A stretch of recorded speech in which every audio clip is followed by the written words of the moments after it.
Bawasan natin parang sumobra na sa haba. So this is the Fluffy Fix Tinted Brow Gel from Says Lady. Ganda siya guys, mabilis lang i-apply. Hindi mo kailangan sobrang expert sa kilay. Lalagyan ko lang dun sa area na parang wala masyadong hair.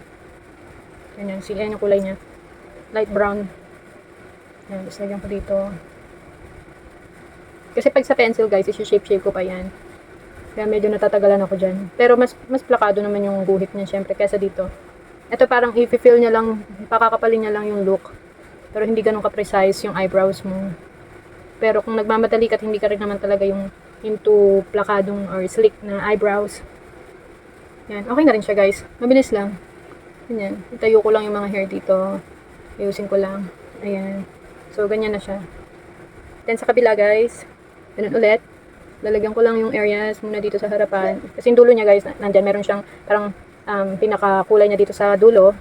Kapag hinila mo siya. So, yun yung ilalagay ko sa unahan para mas matinta. Or ma-feel niya yung mga gaps dito.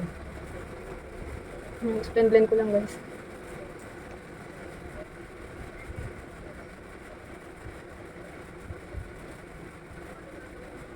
Yan.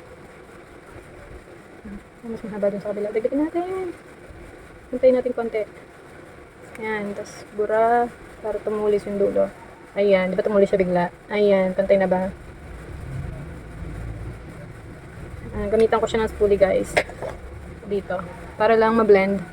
Para kasi siyang namuo. Ayan. Dito rin sa kabila. Ayan. So, very easy lang yung application niya. Hindi kailangan na marunong ka sa makeup yan. So, lilinisin na lang natin yung kung may sumobrang ganyan. Lilinisin na lang mamaya. Meron din siyang different shades. Kaya, ilalagay ko na lang yung link nito, guys. Tsaka long lasting din siya. Actually, natutuyo siya. Yan, tuyo. Tuyo siya, guys.